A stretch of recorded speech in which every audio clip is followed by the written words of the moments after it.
यो हो बहसको साथमा कामना सेवा विकास बैंक, प्रगतिको आधार कामना सेवासँगको कारोबार। Registration open for +2 Science Management Humanities and Law, Lumbini College. म पनि आजै नेपाल टेलिकमको एन्टी फाइबर सेवा लिन्छु। नेपाल टेलिकम, राष्ट्रको सञ्चार।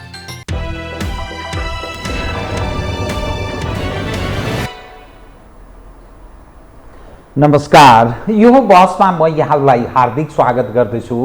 जीवराम भण्डारी। आज यहाँहरू सामुने उपस्थित हुनुहुन्छ हेमन्त प्रकाश ओली सुदर्शन। उहाँ नेपाल कम्युनिस्ट पार्टीका नेता हुनुहुन्छ, सचिवालय सदस्य। नेपाल कम्युनिस्ट पार्टीमा फेरि एउटा समस्या आइलागेको छ। नेत्रविक्रम चन्दले नेतृत्व गरेको नेपाल कम्युनिस्ट पार्टी अलिकति इतिहासलाई फर्केर हेर्दा यो पुष्पकमल दाहाल प्रचण्डजीले नेतृत्व गरेको पार्टीबाटै अलग हुँदै हुँदै हुँदै विभिन्न टुक्रा टुक्रा भएको छ।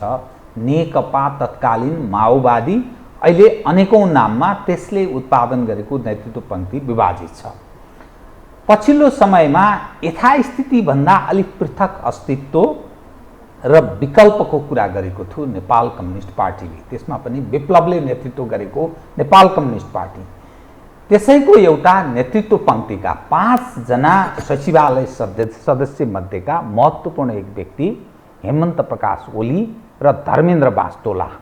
उहाँहरू दुईजनाले अराजक गतिविधि गरेको भन्दै नेत्रविक्रम चन्द पार्टीका महासचिव विप्लवले उहाँहरूलाई कारबाही गर्नुभएको छ।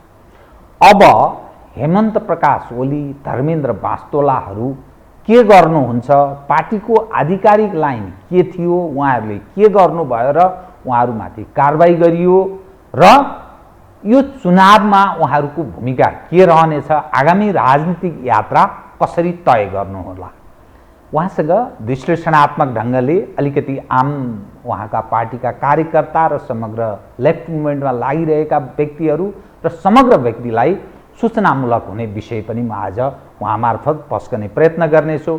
सर्वप्रथम म उहाँलाई स्वागत गर्छु। स्वागत छ यहाँलाई। अब म सिधै कहाँ प्रवेश गरेँ भने तपाईको इतिहास पनि लामो छ, विप्लवजीको पनि लामो छ। तपाईहरूको छवि क्रान्तिकारी, अर्थात् क्रान्तिकारी यस मानेमा यथास्थितिमा परिवर्तन भएन भने यो मुलुक चल्दैन, त्यसैले हामी विकल्प हौं भनेर जुन कुरा गर्नुहुन्थ्यो, अब तपाईहरू फेरि अर्को टुटफुटको स्थितिमा जानुभयो। अर्थात् तपाईहरूमाथि कारबाही गर्नुभयो विप्लवले। आरोप के छ भने अराजक हुनुभयो, पार्टीको आधिकारिक लाइन विपरीत तपाईहरूले गतिविधि गर्नुभयो, तपाईँ र धर्मेन्द्र बास्तोलाले भनेर कारबाही गर्नुभयो। यो भएको के हो, अब गर्नुहुन्छ तपाईहरू के बताइदिनुहोस्। म यहीँबाट सुरु गरेँ। पहिलो कुरा त हाम्रो पार्टीको आधिकारिक लाइन भनेको अहिलेसम्म चाहिँ यो पार्टीमा हामीले के भनेका छौँ भने हाम्रो रणनीति भनेको अथवा रणनीतिक कार्यक्रम भनेको चाहिँ वैज्ञानिक समाजवाद हो र हाम्रो चाहिँ त्यहाँ पुग्ने बाटो भनेको चाहिँ एकीकृत जनक्रान्ति हो भन्न भनेका छौँ। र त्यसको साथसाथै यसको 8औं केन्द्रीय समितिको 10औं बैठकले के गरेको छ भने अहिलेको चाहिँ कार्यनीतिका रूपमा जनमत सङ्ग्रह पनि ल्याएको छ। तर यहाँ के भयो भने हामी 12औं बैठक कपिलवस्तुमा करिब 11 दिन बस्यौँ। त्यो 11 दिने चाहिँ बैठकमा चैत 4 गतेदेखि करिब 14 गतेसम्म हामी बस्यौँ र त्यो बैठकमा हामीले गरेको निर्णय के हो भन्दाखेरि चाहिँ अहिले यो संसदीय राज्य सत्ता अन्तर्गतको निर्वाचन आयोगमा पार्टी दर्ता गरेर चुनावमा नजाने अथवा चुनावमा भाग नलिने। दर्ता चाहिँ गर्ने कि नगर्ने? नगर्ने। दर्ता पनि नगर्ने र चाहिँ निर्वाचनमा भाग पनि नलिने। र यदि कोही चाहिँ देशभक्त र जनपक्षीय खालका उम्मेदवारहरू पहिचान भएको खण्डमा हामीले तिनलाई समर्थन गर्न सकिने भन्ने अहिले चाहिँ गरेको निर्णयको सार त्यही हो। र चाहिँ हामीले के पनि भनेका थियौँ भने केन्द्रीय समितिका सदस्यहरू, जिल्ला समितिका चाहिँ सदस्यहरूले भाग नलिने, पार्टीका सङ्गठित सदस्यले भाग नलिने कुनै स्वतन्त्र खालका चाहिँ हाम्रा समर्थकहरू शुभचिन्तकहरू हुन सक्छन्, तिनले लिन सक्छन् र तिनलाई हामीले समर्थन गर्न सकिनेछ हेरेर भनेर जुन खालको निर्णय भएको थियो त्यो निर्णयका विरुद्ध उहाँहरूले केन्द्रीय समितिदेखि जिल्ला समितिका सबै आधिकारिक व्यक्तिहरू उठाउनुभयो र पार्टी दर्ता गरेको नगरेको केही पनि सार भएन। त्यसकारणले यो स्थितिमा पुगिसकेपछि हाम्रो चाहिँ आरोप के छ उहाँहरूमाथि भने तपाईहरूले निर्णय नै पालन गर्नु भएन। अर्को कुरा एकीकृत जनक्रान्तिलाई चाहिँ तपाईहरूले के बनाउनु भयो त भन्दाखेरि सार सङ्ग्रहवादी मनचिन्ते झोला बनाउनु भयो, जहाँबाट जे झिक्यो त्यही मिलोस्। त्यस कारणले गर्दाखेरि चाहिँ अहिले एउटा कार्यनीति हुँदाहुँदै अर्को कार्यनीति पनि ल्याउनु भयो र चाहिँ यो व्यवस्थाकै चुनाव गरौँ भन्दाखेरि चाहिँ उहाँहरूले व्यवस्थाको चुनाव होइन संसदबाटै मतलब हामी जान्छौँ भन्ने किसिमले त्यहाँ पुग्नुभयो। त्यसैले हाम्रो के छ उहाँहरूप्रति भने तपाईँहरूले चाहिँ एकदमै पार्टीको लाइन विरुद्ध जुन पार्टी वैकल्पिक पार्टीका रूपमा सत्ताको विकल्पका रूपमा थियो त्यो सत्ताको विकल्पको पार्टीलाई फेरि पुरानै सत्तामा लिएर बुझाउनु भयो। र यसको चाहिँ अर्थ के भएन भन्दाखेरि चाहिँ हिजो प्रचण्डबाट चाहिँ छुट्टिएको कुनै त्यसबाट विद्रोह गरेको कुनै औचित्य पुष्टि भएन, यतापट्टि जान हुन्न भन्ने हो हाम्रो चाहिँ। अब तपाईँको र विप्लवजीको फेरि एकै ठाउँमा उभिने सम्भावना चाहिँ अब समाप्त भयो? होइन, हामीले के भने उहाँहरूले त हामीलाई चाहिँ कारबाही गरेरै निकालिसक्नुभयो होइन, पदमुक्त गरेको भनेर प्रेस वक्तव्य जारी गर्नुभयो।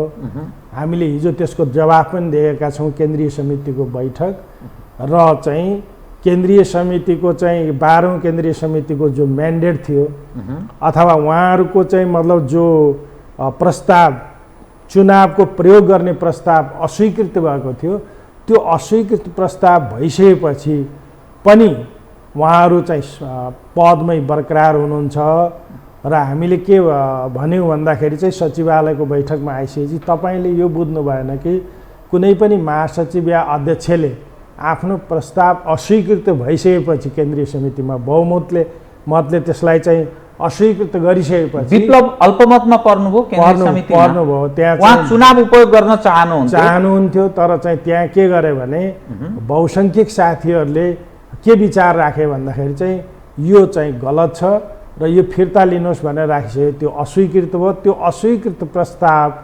आइसकेपछि उहाँले विचार गर्नुपर्ने के थियो भने स्वतः राजीनामा दिनुपर्थ्यो। त्यो महासचिवले राजीनामा दिनुपर्थ्यो नैतिकताका आधारमा। यदि केन्द्रीय समितिले उहाँलाई फेरि राख्न भन्यो भने रहने कुरा हुन्थ्यो, तर उहाँले त के गर्नुभयो भने त्यस्तो अवस्थाबाट पनि अहिले हामीलाई जो कारबाही गर्नुभएको छ त्यो हास्यास्पद कुरा छ। अझै हामीले के भनेका छौँ भने हामीले उहाँका सबै कमजोरीलाई भनेका छौँ कि पहिलो कुरा तपाईँ दार्शनिक हिसाबले सार सङ्ग्रहवादी हुनुहुन्छ र राजनैतिक हिसाबले तपाईँ चाहिँ संसदीय संशोधनवादी हुनुहुन्छ, तपाईँ चाहिँ सङ्गठनात्मक हिसाबले निषेधात्मक अधिभूतवादी हुनुहुन्छ, यही देखा परेको छ। निषेधवादी तरिकाले तपाईँ जानुहुन्छ अथवा तपाईँ विसर्जनको बाटोमा जानुभएको छ।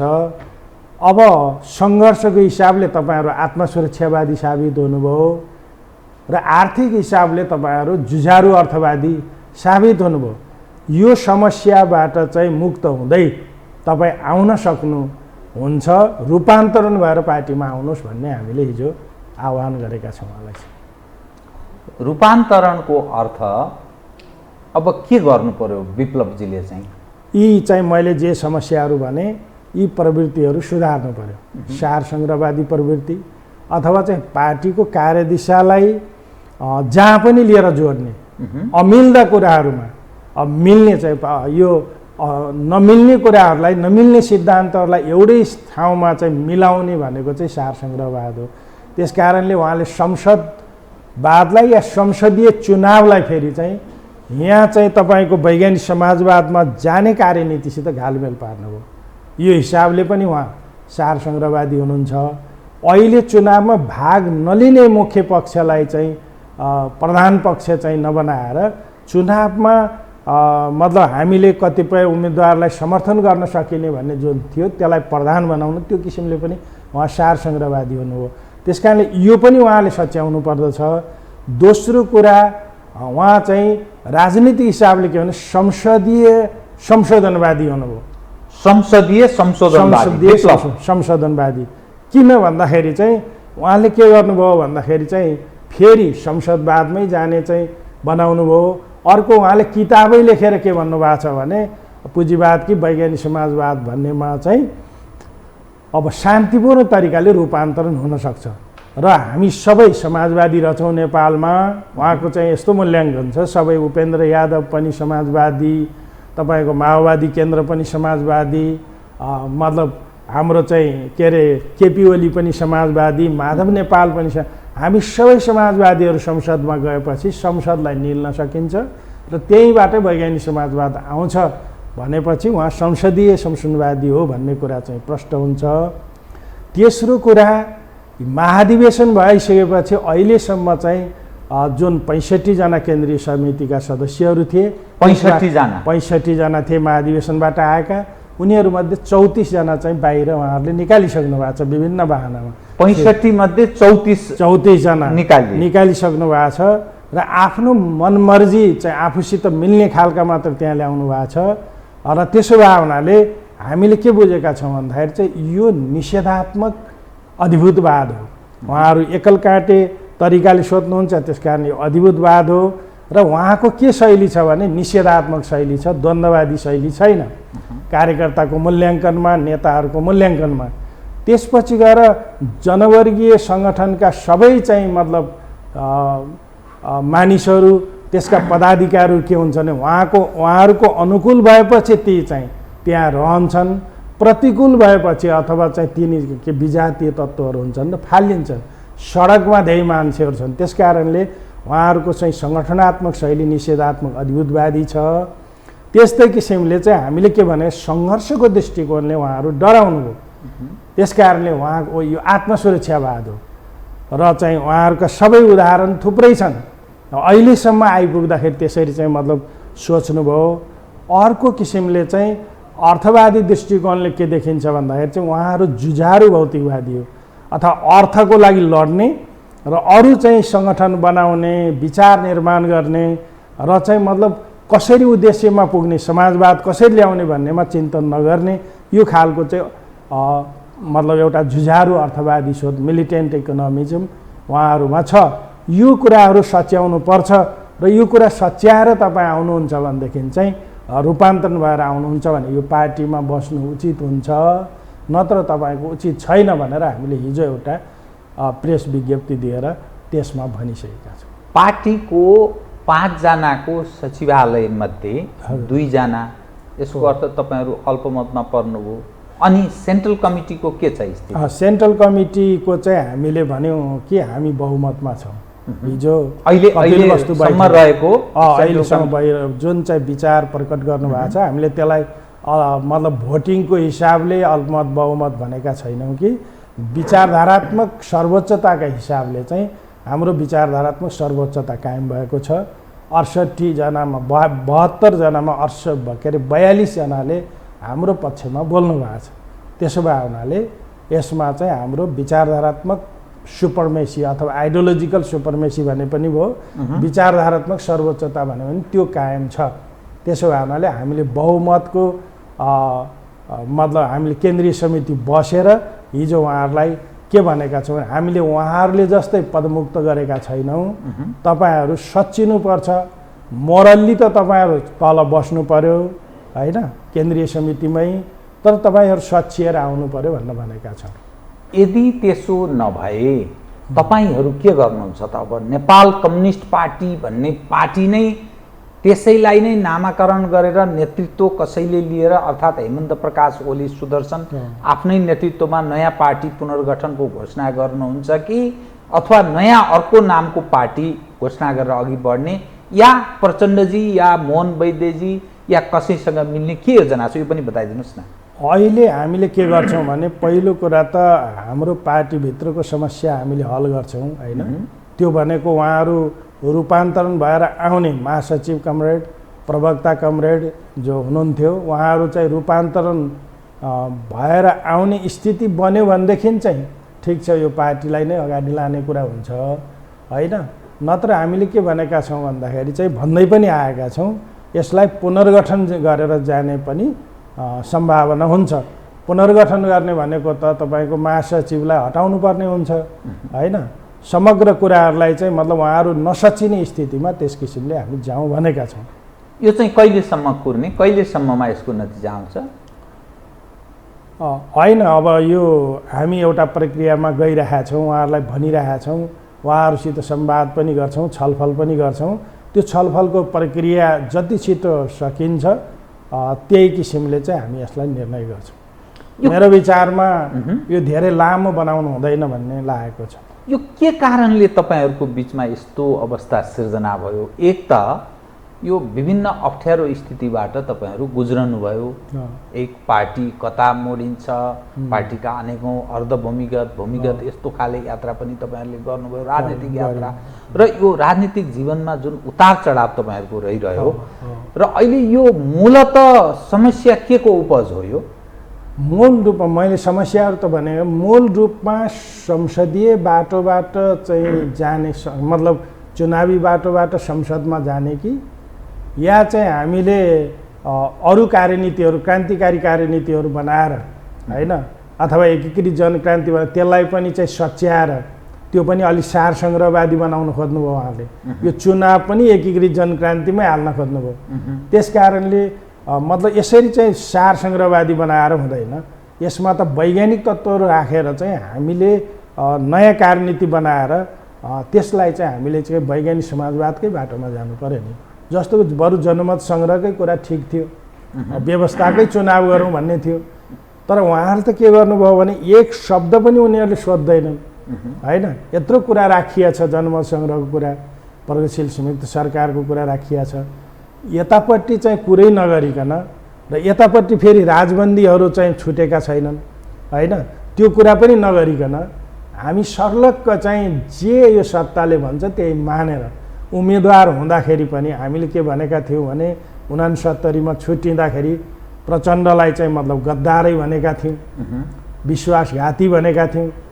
अझ चाहिँ बादलजीले त लाल गद्दारै भन्नुभएको थियो। भनेदेखि आज फेरि प्रचण्डले मेरै गोरेटोमा आउँदैछन् भनेर भनिराख्नु भएको छ। उहाँहरू त्यही गोरेटोमा जाँदै हुनुहुन्छ भने किन चाहिँ उहाँले विद्रोह गर्नुभएको थियो शङ्काको विषय भयो। चाहिँ उहाँकै नेतृत्वमा भएको थियो नि त हिजो, वैद्यजीहरू एकातिर हुनुहुन्छ। त्यस कारणले मैले भन्न खोजेको कुरा चाहिँ यहाँ के हो भने हाम्रो चाहिँ मूल अन्तर संसदवादी बाटोबाट संसदवादमा जाने, संसदीय व्यवस्थामा जाने कुरा भइहाल्यो। त्यो चुनावी तरिकाले, संसदीय चुनावको तरिकाले संसदमा नै जाने कि हामीले चाहिँ मतलब अलग बाटो चाहिँ मतलब वैज्ञानिक समाजवादमा जाने, वर्ग सङ्घर्षको बाटो भनौँ न। मूलमा वर्ग सङ्घर्षको बाटो जाने भने चाहिँ वर्ग सङ्घर्षको बाटोमा उहाँहरू डराउनु हो। त्यो डराउनुमा चाहिँ यो मतलब अहिले के अरे यो प्रतिबन्ध पनि एउटा रह्यो होइन। त्यसपछि गएर चाहिँ यो 3 बुँदे सहमतिमा पनि कहीँ न कहीँ उहाँहरू चाहिँ पछि हट्नुभयो भन्ने यहाँ देखिन्छ र फरक हिँडेर परेको हो। क्रान्ति कता जाने, क्रान्ति चाहिँ गर्दाखेरि फेरि हामी काँसी जाने, कुतीको बाटो भन्नु त भएन। जुन ठाउँमा जाने हो त्यतै बाटो लाग्नु पर्यो, अर्को दिशाबाट बाटो। अब यसरी आम मानिसले बुझ्दा कतिको हुन्छ? भलै तपाईँले विमति जनाउने आफ्नो ठाउँमा छँदैछ। हजुर, नेपालमा अब नेपालका जो कम्युनिस्ट हौँ भन्नेहरू छन् उनीहरूका तर्फबाट अब परिवर्तनका लागि त्यो भयानक क्रान्ति अब असम्भव छ, मानिसले पत्याउँदैनन्। टुटफुटको इतिहास छ, सानो सानो हुँदै हुँदै टुक्रा टुक्रा टुक्रा भएर जान्छन्। यसरी बुझ्दा हुन्छ? मतलब कसरी बुझ्नुपर्छ भने यो एउटा पुरै चाहिँ एउटा ध्वंस भएर नयाँ निर्माण हुन्छ। यो चाहिँ हामीले के सोचेका छौँ भने निश्चय नै तपाईँले भन्नुभयो जस्तै थुप्रै टुक्रा छौँ हामी। त्यो टुक्राहरू सबैलाई चाहिँ अब मिलाएर अघि बढाउने जिम्मेवारी हाम्रो। जस्तो कि 1898 को वरिपरि र 1901 को वरिपरि रुसमा पनि यस्तै टुक्रा टुक्रा रहेछन्। त्यो सबै टुक्राहरू मिलाएर चाहिँ लेनिनले ठुलो चाहिँ बोल्सेभिक कम्युनिस्ट पार्टी बनाउनु भयो होइन। रुसी कम्युनिस्ट पार्टी बनाउनु भयो। त्यो कम्युनिस्ट पार्टीले जसरी क्रान्ति गर्यो र माओले पनि थुप्रै टुक्राहरूलाई चाहिँ मिलाएर त्यहाँ एउटा चाहिँ कम्युनिस्ट पार्टी बनाउनु हो। हामीले पनि चाहिँ एउटा मतलब त्यस्तो खालको चाहिँ बृहत एकता गरेर चाहिँ कम्युनिस्ट पार्टी बनाउनु पर्दछ र त्यसले त्यो क्रान्ति गर्न सक्छ भन्ने हामीलाई लाग्दछ। नेपालमा त्यो बोल्सेविक सम्भावना छ? अब यो विश्वासको एकातर्फ देखिन्छ, झन्झन टुक्रिँदै गएको छ। तपाईहरू जस्तो अलिक फरक यथास्थितिको पृथक देख्ने विकल्पको कुरा गर्नेको त यो अभिगत पो हुँदा हुँदा तपाईँ र दुईजना मात्रै धर्मेन्द्र बास्तोला देखिनुहुन्छ। अब अरू कता कता मोहन वैद्यजीको अलिक फरक धारणा छँदैछ भलै, तर अब कसरी यो सम्भव छ र मान्छेले पत्याउँछन् त? यस्तो के हुन्छ भन्दाखेरि चाहिँ कम्युनिस्टहरू भनेको यथास्थितिबाट एक कदम अगाडि बढेर जनतालाई त्यो दिशातिर चाहिँ अघि बढाउने अग्रदस्ता हो होइन। कम्युनिस्ट पार्टी भनेको अग्रदस्ता हो। अग्रदस्ताले त अग्रदस्ताकै भूमिका खेल्नु पर्यो नि। त्यो चाहिँ जनताभन्दा पछाडि हुने भएपछि त त्यसको पार्टीको काम भएन। त्यस कारण अहिलेसम्म जो पार्टीहरू गडबड भए, जो विखण्डनमा गइरहेका छन्, त्यो विखण्डनको कारण के हो भने उनीहरूले अग्रदस्ताको भूमिका खेल्न सकेन। त्यस कारणले अग्रदस्ताको भूमिका खेल्न नसकेको हुनाले नै उनीहरू चाहिँ त्यसरी विखण्डन भएका हुन्। तर हामीले के देख्छौँ भन्दाखेरि चाहिँ हामीले अब अग्रदस्ताको भूमिका खेल्न सक्छौँ र त्यसको लागि हामीबाट मात्रै सम्भव छैन। सबै क्रान्तिकारीहरू, त्यो क्रान्तिकारीहरू चाहिँ अब अहिले मोहन वैद्यले नेतृत्व गरेको चाहिँ पार्टी पनि छ होइन। उहाँहरूसित पनि हामीले एकता गर्नुपर्छ भनिरहेका छौँ। हामीले विप्लव कमरेडलाई पनि हिजो भनिरहेका थियौँ। तर यहाँ समस्या के हुँदो रहेछ भने हाम्रो देश भनेको अथवा चाहिँ पुँजीवादी सोच भनेको के हुन्छ भने, र अझ हाम्रो देश त निम्न पुँजीवादी सोचको त्यसको टुक्रे मानसिकता हुन्छ। त्यो टुक्रे मानसिकताबाट चाहिँ के हुन्छ भन्दाखेरि चाहिँ हरेकलाई आफ्ना लोभ जाग्ने कुरा जो हुन्छन् त्यसैबाट ग्रसित छ नेपाल चाहिँ। त्यस कारण त्यसलाई चाहिँ हटाएर, त्यो प्रक्रियालाई हटाएर हामीले आफ्नो परिवारमा, आफ्नो चाहिँ बसेको कमिटीमा त्यहाँबाटै समाजवाद लागू गर्ने प्रक्रियाबाट हामी गयौँ भने निश्चय नै छिटोभन्दा छिटो हामीले रेभोल्युसन सम्पन्न गर्न सक्छौँ र सबैलाई चाहिँ फेरि एक ठाउँमा हामी ल्याउन सक्छौँ। त्यो सम्भावना रहेको छ। त्यो सम्भावना रहेको छ। नेपालमा त्यस्तो चाहिँ ग्राउन्ड पनि छ। त्यस कारणले हामी के ग्राउन्ड छ भन्ने आधार के आधारमा तपाईँले त्यो ग्राउन्ड छ भन्ने कुरा त हामीले देख्यौँ पनि। जनताले यिनीहरू समाजवादी नै हुन्, यिनीहरू क्रान्तिकारी नै हुन्, यिनले केही गर्छन् भनेर त 2/3 समेत दिए होइन। कम्युनिस्ट हौँ भन्नेलाई त्यो ग्राउन्ड पनि एउटा हो। त्यो ग्राउन्डबाट चाहिँ जुन साथीहरू भ्रममा परिराख्नु भएको छ, थुप्रै एमालेमा पनि क्रान्तिकारी साथीहरू हुनुहुन्छ, हामीले देखिरहेका छौँ। त्यसपछि माओवादी केन्द्रमा त झन् धेरै क्रान्तिकारी साथीहरू हुनुहुन्छ र यतापट्टि अरू पनि देखिरहेका छौँ हामीले। मूलत चाहिँ मतलब मोहन वैद्यजीको चाहिँ पार्टी पनि छ, क्रान्तिकारी माओवादी। आहुतिजीले नेतृत्व गर्नुभएको छ एउटा टिमको। अर्को टिमको नेतृत्व किराँतीजीले गर्नुभएको छ।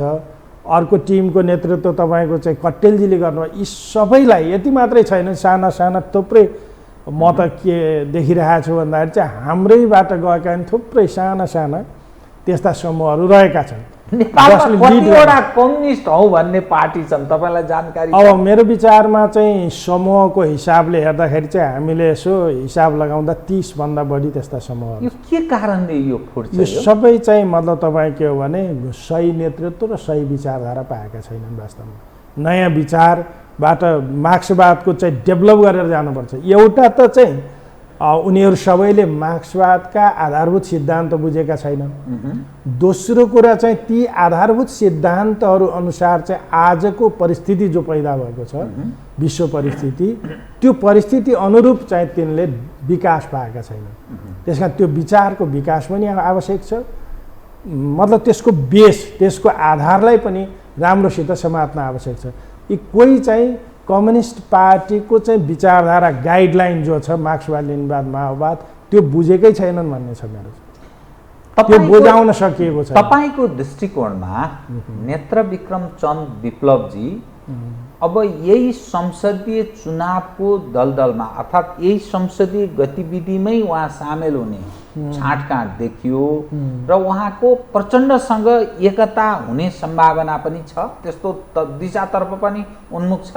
होइन, अब त्यहाँ पनि कस्तो छ भन्दाखेरि चाहिँ उहाँहरू जुन बेला 3 बुँदे सहमति गर्नुभयो, सायद केपी ओलीसित ओली सरकारसँग, ओली सरकारसँग त्यति बेला केपी ओली सरकार जुन थियो त्यो सरकारमा रहँदा केपी ओलीसँग पनि केही न केही सहमति र सम्झौता भएको हुनुपर्छ भित्री रूपमा, जसले गर्दा अहिलेको चुनावमा पनि उहाँले स्वतन्त्र उम्मेदवार उठाएर कतै न कतै साँठगाँठ, रोल्पाको त एउटा गाउँपालिकामा उहाँले सूर्य चिन्ह पनि लिएर उठाउनु भएको छ अहिले यसपालि, भनेदेखि चाहिँ ठाउँ ठाउँमा एमालेसित साँठगाँठ पनि छ। यो भनेपछि चाहिँ मतलब सबैभन्दा दक्षिणपन्थी भनौँ न, सबैभन्दा दक्षिणपन्थी अवसरवादसँग चाहिँ उहाँले साँठगाँठ गर्दै हुनुहुन्छ भन्ने देखिन्छ होइन।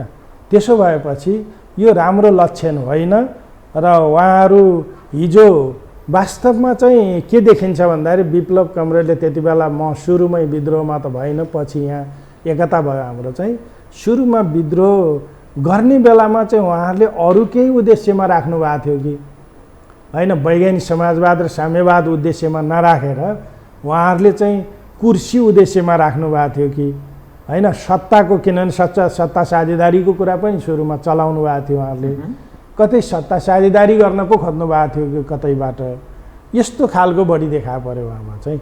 त्यसैले चाहिँ उद्देश्य अर्को राखेको र बाहिर भन्दाखेरि चाहिँ कम्युनिस्ट जनमतलाई झुक्याउनका लागि र कम्युनिस्ट जनमत लिनका लागि चाहिँ समाजवादको कुरा अथवा चाहिँ भने समाजवादको त सुरुमा गर्नु पनि भएको थिएन, सुरुमा त नयाँ जनवादको कुरा गर्दै हुनुहुन्थ्यो र चाहिँ एकीकृत जनक्रान्तिको कुरा गर्नुभएको थियो, त्यो भित्र चाहिँ मतलब अर्कै उद्देश्य चाहिँ रहेको थियो भन्ने त्यहाँ बुझिन्छ। त्यसकारणले त्यस्तो उद्देश्यतिर उहाँहरू लाग्नु भएको थियो भने त्यो पनि तपाईँहरू सच्याएर आउनुपर्छ र स्पष्ट भएर जानुपर्छ। अर्को उद्देश्यमा पुग्न सक्ने अरू नै छन् नि, त्यो उद्देश्यमा उहाँलाई अरूले जित्न दिँदैन होइन। उहाँ प्रधानमन्त्रीको उद्देश्य राख्नु भएको थियो, मन्त्रीको उद्देश्य राख्नु भएको थियो, अथवा नेपालमा कुनै त्यस्तो खालको मतलब सबैलाई मिलाएर हो कि सबैलाई चाहिँ हराएर निषेध गरेर चाहिँ नयाँ केही चाहिँ कदम चाल्न खोज्नु भएको थियो, यस्ता रहस्यमय कुराहरू जस्तो देखा पर्छ र उहाँहरू अहिले साह्रै अलमलमा, साह्रै चाहिँ मतलब दलदलमा हुनुहुन्छ उहाँहरू। अर्थात् त्यो पथबाट तपाईहरूले देखेको सपनामा त पुग्ने कुरै छैन, संसदीय पथबाट देशको शासक बन्ने, प्रधानमन्त्री, राष्ट्रपति या मन्त्री हुने त्यो बाटो पनि उहाँलाई सम्भव छैन। अर्थात् उहाँ अलमलमा पर्नुभयो। विप्लवजी, तपाईँ चाहिँ अब मोहन वैद्यजीसँग चाहिँ तपाईँको केही थप कुरा पनि भएको छ एकताका लागि या मोर्चागत हिसाबले अघि बढ्ने? पहिलो कुरा त उहाँहरू सबैसँग चाहिँ हिजोदेखि नै कुराकानी भइरहेछ। मेरो सुरुमा पनि जस बेला मैले कम्युनिस्ट न्युक्लियस नेपाल भनेर चाहिँ गठन गरेको थिएँ त्यति बेला पनि उस समयमा पनि छलफल भएको थियो र पछि विप्लवजीसित छलफल हुँदाखेरि अलिक क्रियात्मक रूपमा उहाँहरू अगाडि बढिरहेको देखेपछि त्यता आकर्षित भएर मैले त्यहाँ छलफल गर्दै जाँदा सैद्धान्तिक राजनीतिक रूपले पनि ठिकै कुरा गर्नुभयो त्यति बेला, त्यस किसिमले त्यहाँ एकता हुन पुग्यो। तथापि वैद्य कमरेडसँग चाहिँ उहाँहरूको पार्टीसँग पनि अहिले छलफल भइरहेछ, अरू साथीहरूसित पनि छलफल भइरहेछ। मेरो विचारमा सबै क्रान्तिकारीहरूको चाहिँ एकता हुने सम्भावना हुन्छ भोलि, तर अहिले हामी चाहिँ आफ्नो पार्टीभित्रको जो स्थिति छ त्यो स्थितिलाई चाहिँ हामी सुधार्छौँ र त्यसलाई चाहिँ नयाँ ढङ्गले चाहिँ हामी रूपान्तरण गरेर लैजान्छौँ, कोसिस त्यो गर्छौँ पहिलो चाहिँ। विप्लवजी, तपाईँकै भनाइअनुसार उहाँ निषेधमा विश्वास गर्नुहुन्छ, अर्थात् आफूसँग असहमत हुने पक्षलाई पार्टीभित्र निषेधमा विश्वास गर्नुहुन्छ, अर्थात् त्यो भावना छ, निषेधात्मक भावना छ।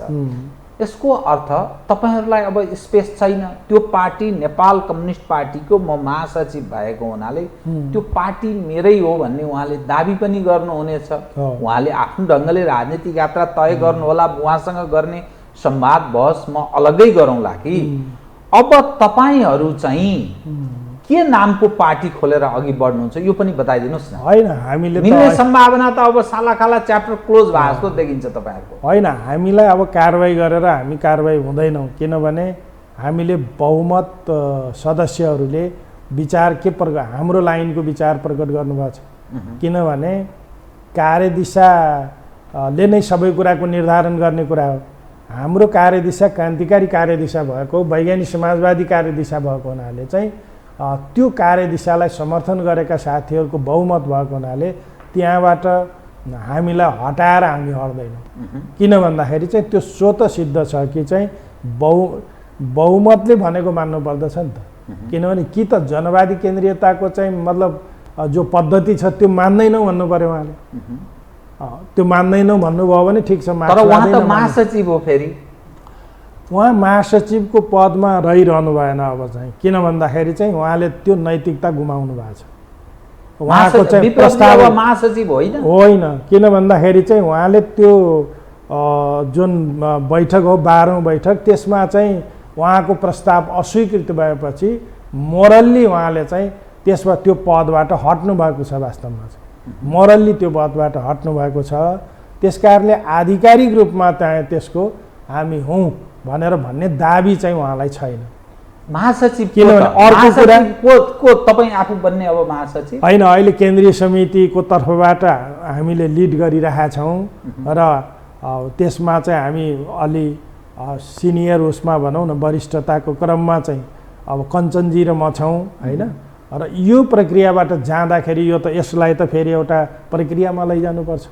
त्यो प्रक्रियाबाट पुनर्गठन गरेर जाँदाखेरि चाहिँ एउटा खालको स्थिति हुन्छ। अहिले के छ भन्दाखेरि चाहिँ हामीले नै लिड गरेका छौँ भन्ने देखिन्छ। यो चाहिँ अर्थात् नेपाल कम्युनिस्ट पार्टीको हामी नै हौँ भन्ने बहुमत भनेको बोल्सिविक हो। बोल्सिविकले नै नेतृत्व गरिरहेको छ। बोल्सिविकले नेतृत्व गरिरहेको। यसको पूर्ण रूप चाहिँ कति समय लाग्ला तपाईहरुको छिनोफानो हुन भन्न खोजे मैले? होइन, छिनोफानो हुन अब धेरै टाइम लगाउनु हुँदैन, धेरै गुजार्न हुँदैन। हामीले तीव्र रूपमा छलफल गरिरहेका छौँ।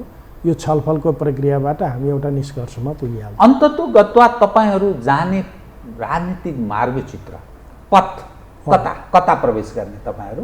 अब विप्लवजी यता यो ढंगले पेश भइसकेपछि अर्थात् तपाईको भनाइ अनुसार उहाँ प्रचण्डजी सन्निकट संसदीय दलदलमा उहाँ फस्ने भएपछि तपाईहरु चाहिँ कता प्रवेश गर्ने? हतियार उठाउने फेरि अथवा भूमिगत हुने? होइन, हामी वर्ग सङ्घर्षको बाटो लिन्छौँ पहिलो कुरा होइन। त्यो वर्ग सङ्घर्षको बाटोमा जाँदै गर्दा हामी वैज्ञानिक समाजवादमा जाने हो। हामी शान्तिपूर्ण तरिकाले यो व्यवस्थाको भण्डाफोर गर्दै अगाडि बढ्छौँ र यसमा चाहिँ हाम्रो आन्दोलनलाई छेक्ने अवस्थामा हामी त्यसको प्रतिरोध गर्छौँ र हामी जनतालाई चाहिँ आह्वान गर्दै जान्छौँ। आम जनमत तयार हुँदै जान्छ र यो प्रक्रियामा आइसकेपछि हामी एउटा अन्ततः यदि वर्ग सङ्घर्षलाई दबाउन खोजियो भने विद्रोह हुन्छ र विद्रोहबाट वैज्ञानिक समाजवाद प्राप्त हुन्छ भन्नेमा हामी विश्वस्त छौँ। तर क्षयीकरण टुक्रा भएको छ। नेपालका जो कम्युनिस्ट हौँ भन्नेहरू छन् तिनका व्यवहार चरित्र सब मानिसले देखिसके होला। तपाईहरु क्रान्तिकारी हुनुहोला, तपाईहरुको भावना ठीक होला, तर जनताको बलमा बुतामा टिक्ने हो पार्टी र विचार संगठित रूपले संगठन त्यो दोहोरो हुने भनेको जनताले साथ दिँदा। तर नेपालका जो कम्युनिस्टहरू छन् नि अब त्यो चरित्र त्यो नेपाली जनले ममता दर्शाउने यी क्रान्तिकारी हुन् त्यो भावना कायम रहिरहेर अब सिद्धिएन? होइन, त्यो भावना चाहिँ जनताको त कायम छ, तर विश्वस्त हुनु पर्यो। कुनै नेतृत्व गर्ने शक्तिप्रति विश्वस्त हुनु पर्यो। त टुक्रा भइहाल्छ। कुनै अलिकति प्रयत्न तपाईहरु गर्नुहुन्छ फेरि फुट्नुहुन्छ 30-35 वटा कम्युनिस्ट पार्टी भइसक्ने। अब हामीले के बुझौँ भन्दाखेरि चाहिँ यो सबै टुक्राहरूलाई जोड्ने एउटा सूत्र हामीले तयार पार्छौँ र त्यो सूत्रमा जोडेर हामी के गर्छौँ भने अघि बढाउँछौँ होइन। पहिलो त हामी संयुक्त मोर्चा गरेर अघि बढ्छौँ, त्यसपछि संयुक्त मोर्चाका प्रक्रियामा हामीले चाहिँ एकतालाई अघि बढाउँछौँ। जोसित एकता हुन्छ एकता गर्दै जान्छौँ, नहुनेसित संयुक्त मोर्चा गर्छौँ र अन्ततः चाहिँ एउटा वृहत कम्युनिस्ट पार्टीको निर्माण गरेर हामी के गर्छौँ भने नेपालमा क्रान्ति सम्पन्न गर्छौँ। यो क्रान्तिको चाहिँ सम्भावना रहेको छ, किनभने राज्य सत्ताका सबै अङ्गहरूमा सङ्कट पनि आएको छ, विश्वको चाहिँ अर्थतन्त्रमा पनि सङ्कट आइरहेको छ, राजनीतिक स्थितिमा पनि सङ्कट आइरहेको छ। यो सङ्कटको चाहिँ समाधान अरू केही चिज होइन, यो सङ्कटको समाधान भनेको चाहिँ वैज्ञानिक समाजवादै हो। अबको चाहिँ पुँजीवादी सङ्कटको समाधान भनेको वैज्ञानिक समाजवाद हो भन्ने निष्कर्षमा हामी पुगेका छौँ। तर तपाईँहरूले देखेको जो सपना छ संसारमा कुन चाहिँ त्यस्तो देशमा अहिले कार्यान्वयनमा छ र तपाईँहरू त्यो ठाउँमा पुग्न सक्छौँ भन्ने तपाईँहरूले ठानिरहनु भयो? यो अलिक ठट्टा गरे जस्तो भएन? ठिक होइन, ठट्टा होइन। अहिले मतलब यस्तो हुन्छ, त्यसो त लेनिनको पालामा त कुनै त्यस्तो समाजवादी देश थिएन, अथवा क्रान्ति आफैबाट सुरु गर्ने हो, नयाँ संसारलाई सन्देश दिने हो। त्यो एक हिसाबले हेर्दा त ठिकै पनि हो, तर कहीँ पनि थिएन। त्यसकारणले हामीले चाहेको ठ्याक्कै अब त्यस्तो चाहिँ मतलब यान्त्रिक मोडेल अहिले भनेर चाहिँ भन्न सकिने स्थिति छैन। तथापि क्युबा या उत्तर कोरिया क्युबा अलि मिल्ने चाहिँ स्थितिमा छ होइन। यद्यपि चीनमा पनि आफ्नै ढङ्गको समाजवाद छ, त्यहाँ पनि हामीले त्यसलाई आफ्नै ढङ्गको समाजवाद पनि भनेका छौँ। तर चीनले अलि बढी पुँजीवादी बाटो, अलि खुलापन र चाहिँ सुधार भनेर जो ल्याएको छ, सुधार ठिकै छ, त्यहाँ क्रान्तिको एउटा प्रक्रिया सकिएको हुनाले सुधार ठिकै होला विकास निर्माणका लागि। तर त्यहाँ के छ भने अलि बढी चाहिँ पुँजीवाद चाहिँ आए जस्तो लाग्छ र उत्तर कोरिया क्युबा जस्ता जो देशहरू छन् तिनले चाहिँ समाजवादको अभ्यास गरिरहेका छन्। त्यहाँ पनि ठ्याक्कै हामीले भनेको जस्तो त छैन, तथापि तिनी उदाहरणहरू हुन्। तर हामीले चाहिँ समग्र रूपले चाहिँ मतलब जो समाजवाद भनेका छौँ त्यो समाजवाद चाहिँको लागि हाम्रो आफ्नै तरिकाले आजको युगमा सोच्नुपर्छ जस्तो लाग्छ। यो नेपालको राजनीतिमा पार्टीहरूमा टुटफुट हुन्छ अनि राजनीतिक एक खाले परिवर्तन पनि हुन्छ। सधैँ प्रश्न के उठ्छ भने कसैले हुडली दियो या कसैले उक्साइदियो, आन्तरिक या बाह्य शक्तिले भनिन्छ नि, जस्तो हिजोका कालमा के भनिन्थ्यो भने कुनै काम गर्न खोज्यो भने मेरो पार्टीलाई चाहिँ काम गर्न कसले रोक्यो? दरबारले। हिजो दरबारलाई भनिन्थ्यो, आक्षेप लाग्थ्यो। पछिल्लो समयमा अन्तर्राष्ट्रिय शक्तिहरूलाई देखाइन्छ त्यो दरबारको स्थान दक्षिण भारत, चीन या पश्चिमा देशहरूले ग्रहण गरेको जस्तो देखिन्छ। कसका कारणले भयो? फलाना देशको कारणले, अर्थात् यो निकट भनेर भनिन्छ नि। तपाईको पार्टीमा जुन अवस्था सिर्जना भयो यसको पछाडि पनि पार्टीभित्र हुनल्ने काममा यो आन्तरिक मात्रै अथवा त्यो तपाईहरुको आफ्नै मात्रै समस्या हो कि बाह्य कुनै त्यस्तो तागत, पार्टीभन्दा बाह्यको तागतको नि केही भूमिका छ भन्ने त ठान्नु भयो? यो सही कुरा हो। तपाईले जे प्रश्न उठाउनु भएको छ सबभन्दा सिरियस प्रश्न यही हो र यसलाई हल गर्न सक्यौँ भने क्रान्ति हुन्छ। यो समस्या भनेको के हो भने नेपालमा दलाल पुँजीवादी अर्थतन्त्र छ। दलाल पुँजीवादी अर्थतन्त्रले चाहिँ फेरि राजनीतिलाई पनि आफ्नो मातहत राखिरहेको छ अथवा आफूले चलाइरहेको छ। 8-10 जना दलालहरूले चाहिँ सत्ता चलाइरहेका हुन्छन्। यहाँ चाहिँ मन्त्री को आउने के गर्ने पनि तिनका हातमा छ, प्रधानमन्त्री को आउने पनि तिनका हातमा छ। त्यसो भएपछि यो दलाल पुँजीवादले चाहिँ चलाइरहेका हुनाले हरेक पार्टीमा दलाल पुँजीपतिहरू पस्दा रहेछ। जस्तो कि चाहिँ हिजो माओवादी केन्द्र जो थियो अथवा हिजोको नेकपा माओवादी जसले जनयुद्ध गर्यो, तपाईहरु सहित सामेल भएको बेला, हामी सहित भएको बेलामा पनि हाई कमान्डमै पुगेको छ। त्यो भित्रै पुग्छ, दलाल भित्रै पुग्छ। त्यही मतलब कम्युनिस्ट अनुहारमै, कम्युनिस्ट भाषामै त्यो पुग्छ र माफिया तन्त्र भन्छ नि, माफिया घुसेको हुन्छ त्यहाँ चाहिँ। हाम्रो पनि अब अहिले हामीले निश्चित गर्दैछौँ, त्यो पछि भनौँला तपाईलाई हैन। हाम्रो भित्र पनि त्यो माफिया पस्यो। त्यो माफिया नै तपाईको पार्टी गडबडीको मूल कारण हो र मूल नेतृत्वलाई चाहिँ के गर्दो रहेछ भने लेनिनले के भन्नुभएको थियो भन्दाखेरि चाहिँ यो मतलब पार्टीभित्र जो विचलन आउँछ नेताहरूलाई के गर्दा रहेछन् भने पुँजीपतिहरूले किन्छन् भन्ने थियो क्या। त्यहाँ साम्राज्यवादीहरूले नेताहरूलाई किन्छन् भन्ने छ। अब यहाँ कस्तो हुँदो रहेछ भने हाम्रो देश जस्तो गरिब देशमा जसले चाहिँ 1-2 लाख पनि चाहिँ देखेका हुँदैनन् त्यस्ता नेतृत्वमा आइपुग्छन्। तिनलाई करोडौँ चाहिँ आइपुगेपछि सकिहाल्छ। महादेवको तीन नेत्र खोल्छ तेस्रो नेत्र खोल्ने, तेस्रो नेत्र खोल्छ। त्यसकारण भित्रै नै गडबडी गर्दा रहेछन्। अहिले यो कस्तो छ भने पेरिस कम्युन पछि मान्छे मारेर भएन होइन, रुसमा मान्छे मारेर भएन, दुनियाँमा मान्छे मारेर नभएपछि अहिले साम्राज्यवादीहरूको नीति, दलाल पुँजीपतिहरूको एउटा नीति के रहेछ भने पार्टीभित्रै तोडफोड गर्ने, पार्टीभित्रै घुसाएर त्यहीँ तोडफोड गर्ने। हाम्रो जस्ता देशमा चाहिँ आफ्ना दलालहरू घुसाएर त्यसै मार्फत तोडफोड गर्ने, आफ्ना पिट्ठुहरू बनाउने। यो जुन नीति छ नि, यो अर्थतन्त्र, यो चाहिँ विश्वको अवस्था, राजनीतिक अवस्था जो छ, परिस्थिति जो छ, यो परिस्थितिले चाहिँ त्यस्तो पारिरहेको छ, भित्रै घुसाइरहेको छ। त देश दलालको कब्जामा गयो, बिचौलियाको कब्जामा हो, बिचौलिया कब्जामा, पार्टीहरू पनि बिचौलिया कब्जामा। प्रचण्ड आफ्नै बुद्धिले चल्दैनन्। उनले आफै भने नि सदनमा चाहिँ उहाँ कहाँ बसेको सूर्य सुवेदीले उहाँलाई गाइड गर्यो, बेलायतमा बसेको सूर्य सुवेदीले गाइड गर्यो, तपाईँकै यहाँ आएर भन्नुभयो उहाँले होइन। त्यसपछि गएर चाहिँ केपी ओलीलाई अर्कोले गाइड गरिरहेछ होइन। भनेदेखि चाहिँ उहाँहरू कस्तो भन्दाखेरि चाहिँ आफ्नो खुट्टामा हुनुहुन्न। हाम्रो अर्थतन्त्र भए पो हुन्छ, हामीले भएको अर्थतन्त्र, उद्योग धन्दा सबै बेचिदिउँ होइन। त्यसपछि चाहिँ अरूको माल बेच्छौँ हामी, त्यसबाट कमिसन खान्छौँ, त्यो गरिरहेछौँ। त्यो गरिरहेका चाहिँ फेरि मुठीभर दलालहरूले के गर्छन् भने यहाँ सबै किनिरहेछन्। सानो सानो पार्टीलाई पनि बडो दया लाग्छ, तिनीहरू त्यही खाएर बाँचिरहेछ होइन। त्यस कारणले हाम्रो पार्टी पनि कहीँ न कहीँ त्यो दलाल पुँजीवादको शिकार भयो। आज चाहिँ त्यो बाहिरबाट होइन, दलाल पुँजीवादको शिकार भयो, बाहिरबाट होइन, भित्रै घुस्यो। त्यो चाहिँ त्यसका एजेन्टहरू भित्र घुसे, जसले गर्दाखेरि चाहिँ पार्टी यो अवस्थामा पुगेको हो।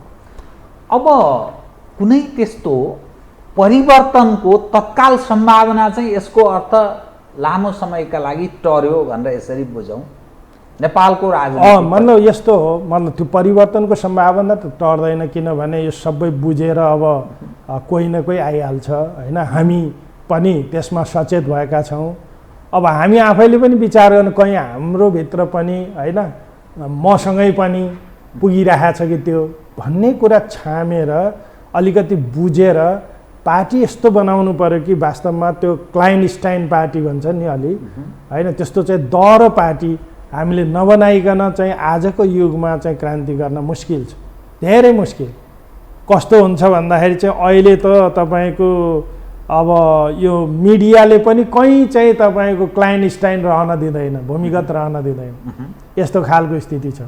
त्यसैले गर्दाखेरि चाहिँ यो सबैलाई फेरि नयाँ ढङ्गले कसरी सोध्ने हो यो विज्ञान प्रविधिको युगमा, यो चाहिँ तपाईँको नयाँ सूचना सञ्चारको अवस्थामा त्यही अनुसार चाहिँ खेल्न सक्ने पार्टी निर्माण नगरी, अर्थात् अब भोलिको जस्तो त्यो भूमिगत बस्ने यसरी राजनीति अब सम्भव छैन, त्यतिले मात्र सम्भव छैन, त्यतिले सम्भव छैन।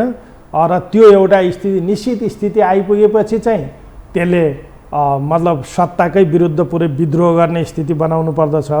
पहिले नै भूमिगत भनेर त्यस किसिमले भूमिगतको चाहिँ नाममा तपाईँ खालि लुकेर बसिराख्ने स्थितिले चाहिँ अब रेभोल्युसन हुँदैन। अब नयाँ ढङ्गले नै सोध्नुपर्छ त्यहाँ कहीँ न कहीँ। तपाईँलाई म कार्यक्रमको ठिक अन्त्यमा एक विषय उठान गर्छु।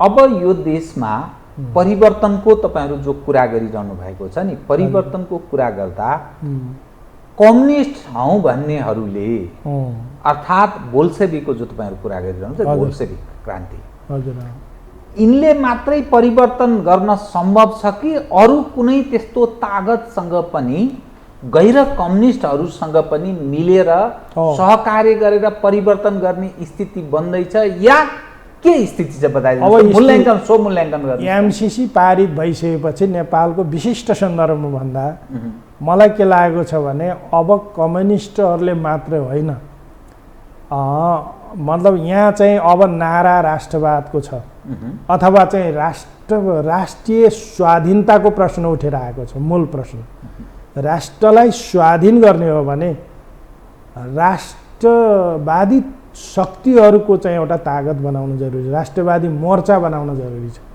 त्यसमा कम्युनिस्टहरू पनि हुन्छन् होइन। अहिले राष्ट्रवादी मोर्चा चाहिँ प्रमुख भएर जाने र राष्ट्रियताको सवाल, राष्ट्रिय स्वाधीनताको सवालसँग फेरि जनतन्त्र पनि जोडिएको छ। राष्ट्रमुक्त नभइकन त जनतन्त्र हुन सक्दैन। फेरि चाहिँ त्यसकारण राष्ट्रियता र जनतन्त्रको फ्युजनबाट एउटा नयाँ शक्ति तयार पारेर नै यो रेभोल्युसन सम्पन्न हुन सक्छ भन्ने लाग्छ। अनि त्यसका लागि काङ्ग्रेस सहयोगी हुन सक्छ, मधेस केन्द्रित सहयोगी हुन सक्छ, ओलीजीहरू प्रचण्डहरू सहयोगी हुन सक्छन्, या अर्कै कुनै त्यस्तोलाई इङ्गित गर्न? होइन, मैले भन्न खोजेको त अब हामीसम्म आइपुग्दाखेरि हामी दलाल पुँजीवादबाट दूषित भयौँ, ती राष्ट्रवादी हुन सक्दैनन् होइन। त्यसको लागि के गर्नुपर्छ भने सबै पार्टीहरूमा चाहिँ राष्ट्रवादीहरू खोज्नुपर्छ। सबै पार्टीहरू, हरेक पार्टीमा विद्रोहको सम्भावना छ तपाईँ? छ।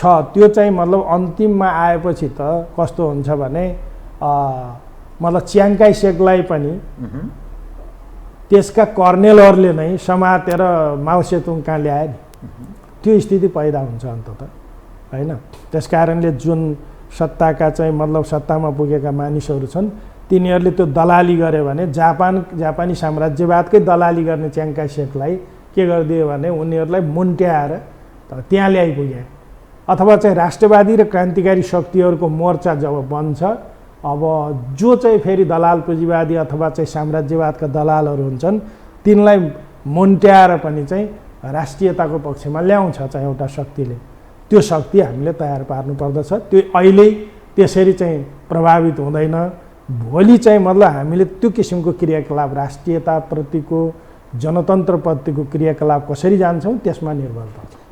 अब विप्लवजी सचिनु भएन भने, तपाईँकै भाषामा भन्दा सचिनु भएन भने तपाईँहरूको चाहिँ बाटो अलग भयो, अर्थात् नेपाल कम्युनिस्ट पार्टी फुट्यो, यति चाहिँ भनौँ होइन? अब सकेसम्म हाम्रो के छैन भने फुट हाम्रो प्रिय विषय छैन र उहाँ सचिनुपर्छ।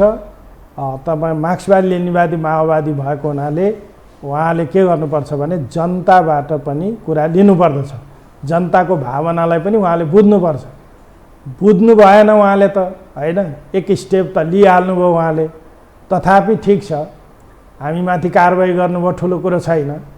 तर उहाँले त के गर्नुभयो भने क्रान्तिकारी स्पिरिट मार्न खोजेको हो नि। त्यो त क्रान्तिकारी स्पिरिट मार्ने र दलाल पुँजीवादी स्पिरिटलाई अगाडि बढाउने जो छ त्यो कुरा रोक्नुभयो भने हामी एकतामा जान सक्छौँ र हामी के गर्न सक्छौँ भने भोलि राष्ट्रियता र जनतन्त्रको लडाइँ जित्न सक्छौँ। त्यतापट्टि बुद्धि आओस् भन्ने हाम्रो चाहना छ।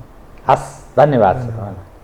आदरणीय दर्शकवृन्द, उहाँ हुनुहुन्थ्यो हेमन्त प्रकाश ओली सुदर्शन, नेपाल कम्युनिस्ट पार्टीका नेता, सचिवालय सदस्य, जसलाई उहाँलाई नेत्रविक्रम चन्द विप्लवले कारबाही गर्नुभयो, अर्थात् पार्टीबाट निष्कासन गर्नुभएको छ। उहाँसँग गरिएको कुराकानी।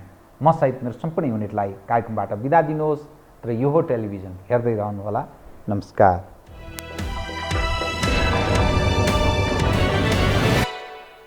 यो हो बहसको साथमा कामना सेवा विकास बैंक, प्रगतिको आधार कामना सेवासँगको कारोबार।